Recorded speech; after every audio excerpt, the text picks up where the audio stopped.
The country was not even united back in 1776. In fact, I think I've read that, and you take this for what it's worth, that the country was sort of split three ways. There was a third of the colonists who were very devout to the idea of revolution and independence. There was a third who were very loyal to the king, and there was a third who were committed to waiting to see what happened. I mean, it's like the old American adage is to stick your finger in the wind and see which way it's blowing. So, when we talk today about all the divisions and we talk about all the consternation, you mentioned Paul Harvey. One of my favorite lines from Paul Harvey was that he used over and over again was that in times like these, it's important to remember there have always been times like these. Mm. So we're living in some pretty interesting times, kind of like the fortune cookie says, may you live in interesting times. But it's not entirely unique. Hey there, it is Faith Talk today. I'm Rick Probst. Hope you're doing well, having a fantastic and awesome, a phenomenal Atlanta weekend. We've got a great guest, Paul Batura, VP of Communications at Focus on the Family. They tried to talk him out of coming back on the show, but he said, yeah, sure, I've got nothing else to do today. So we want to talk to him about our founding fathers, because this month we're celebrating our freedom. And we want to talk about our founding fathers. And were they Christians? Were they not? Is everything based on Christian principles? We'll ask him those things here in just a few. But first, thank you so much for downloading Faith Talk today. We can tell, I'm not sure how we can tell, because I'm not the intelligent one, but folks like my producer, Ezra Ortiz, knows the long and short of that. You are listening to those shows. You're sharing them. You're downloading them. Thank you very much. We appreciate it. And we continue to get stellar guests because we want you informed. We want you educated. We want you entertained, all of the above. Thank you so much for being a part of Faith Talk today. And you can get your podcast, wherever you get your podcast, you can download Faith Talk today. We've had some great guests, including this guy who's back, Paul. They warned you, don't come back. Why? Why'd you come back? Rick, I mean, the rates you pay, how could I decline such an invitation? Come on. I love that. Paul Batura is, of course, the VP of Communications at Focus on the Family.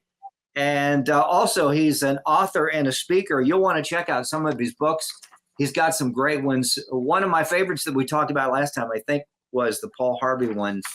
And you're going to enjoy every single one of them. I think there's one also that you wrote with Jim Daly on there as well. But you can go to Paul Batura.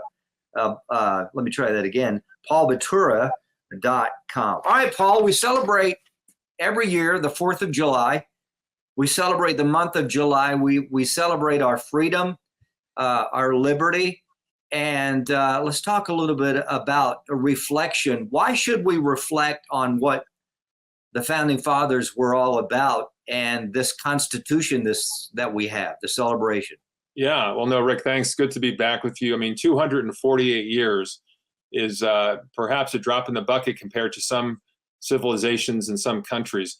But it's still a remarkable thing to think about, that we're still standing despite ourselves. And when I look at the documents that the founders left behind, I'm sort of left with only one conclusion, and that is that they were divinely inspired.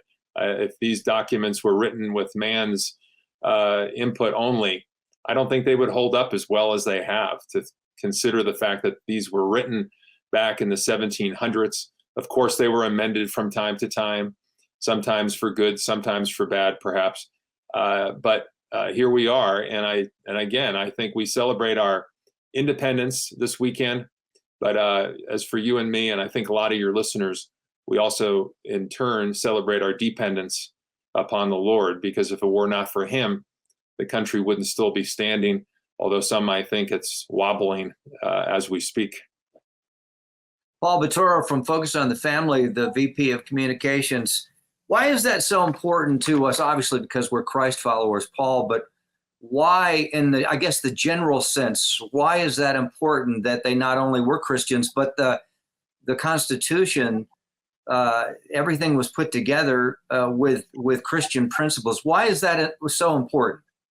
Yeah, I mean, the principles themselves, freedom and independence are one thing, but they come with them responsibility, they come with them obligation, and you can't separate the two. There are countries, of course, with very different ideals and very different founding principles, and they don't last, or they turn into horrendous dictatorships, or worse. And so I think the foundation is important. And to these founders, their faith was foundational. It was also formative. I mean, these were men and women, but mainly men we're talking about, who were raised in devout Christian homes. I mean, in the colonies, the top two selling books in the colonies, the first was the Bible, and the second was the New England Primer, which is a document and a book that was filled with scriptural references, doctrinal lessons. These guys were not, casual faith people. I mean, it's important, and it's become popular nowadays to rag on them, to suggest that they were not all that we think they were. They were diverse. There was no question about it. There were different denominational representations. Sometimes you think about, we hear denominations today and our mind immediately draws a conclusion. So, George Washington was an Anglican. John Adams was a Congregationalist. Sam Adams was a Congregationalist. My antenna goes up when I hear about Congregationalists now, but that wasn't the case then. No offense to any Congregationalists in your audience. Paul Batura with us, VP of Communications. We're talking about, at Focus on the Family, we're talking about our founding fathers. This is the month of July, and we celebrate our freedom. Do you think that there's a couple of thoughts that I have? Years ago, I read a biography on Lincoln, and Lincoln built his cabinet, the people around him, not with folks that always agreed with him, but sharp people that had strong values and were thinkers and were people that were going to move forward. And it sounds to me like our founding fathers weren't just a bunch of yes men, but a bunch of people that had, of course, their vision was independence and freedom. But they put this all together, and look how long it has lasted. And we can point the fingers, I guess, sometimes, right, and say, my grace, everything's just really, really messed up. What would they say positively, you think, Paul, if they were here today and they would look back? What would they say positively, you think? Well, I mean, I think the first would be that we're still standing. That's a good thing. And that we still reference the documents that they drafted. I think that's probably the top thing. There's a remnant of faith left in the country. That's a good thing.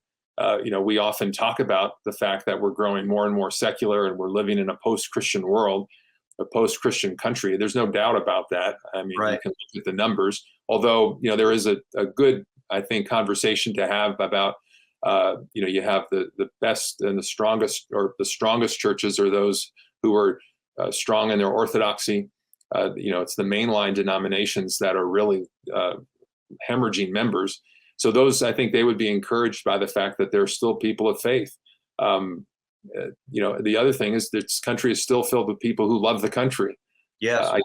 The people who listen to your show, who listen to Christian radio, and that doesn't mean it's exclusive, but there's a lot of us who still would die for this country and are so grateful for it.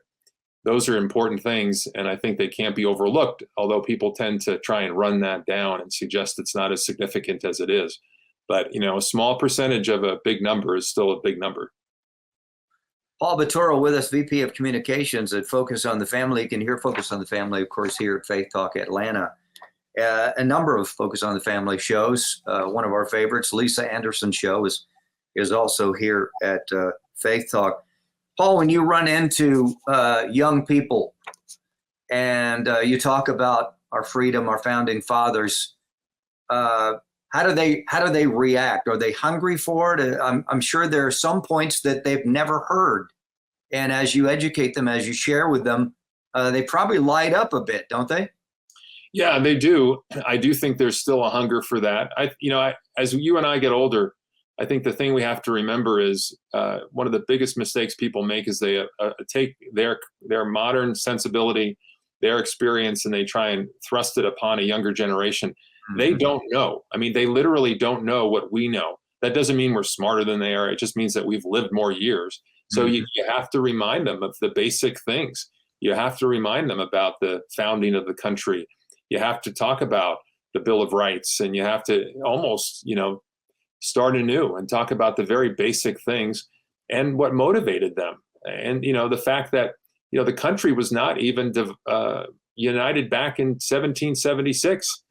In fact, I think I've read that, and, you take this for what it's worth, that the country was sort of split three ways. There was a third of the colonists who were very devout to the idea of revolution and independence. There was a third who were very loyal to the king.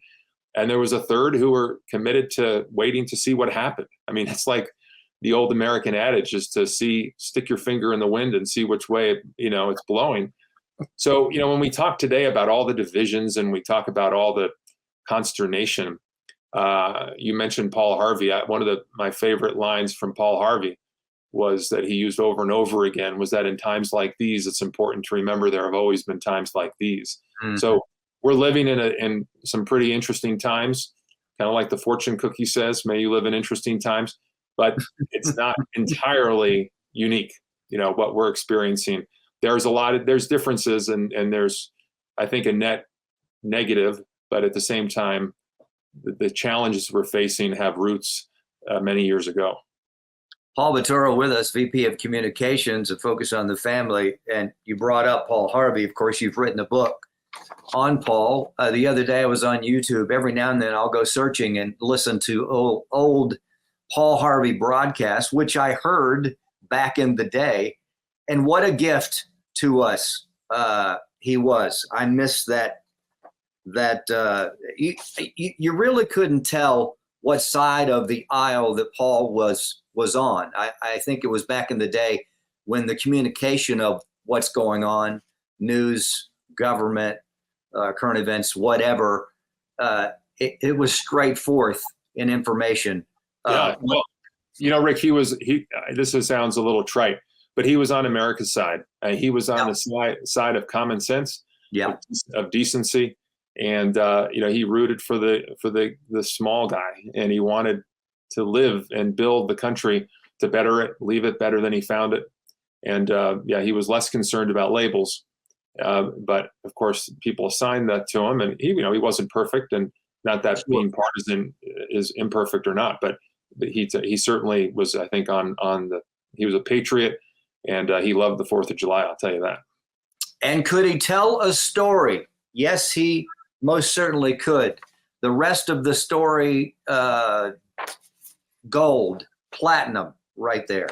Hey, check out Paul's books, paulbatura.com. One of those, the Paul Harvey, get them all, but that's a great one that Paul has put together. Paul, thank you so much. We'd love to talk to you again. We know that you're busy. Thanks for spending time with us. We appreciate you, and we appreciate, of course, Focus on the Family. Well, that is it. What a great show. We're going to get Paul back, and we'll talk more about what's on his mind, and maybe we'll get to dig more into some of his books. You can check out, again, paulbatura.com is the place where you can go. And don't forget about Focus on the Family. Good stuff there, resources, focusonthefamily.com. Again, thank you so much for downloading our show as a podcast, watching it on YouTube, but downloading, and you can, of course, download this one. And please do and share it. Thank you, Ezra Ortiz, my amazing producer. Next week, another great guest. Have a great week. I'm Rick Probst.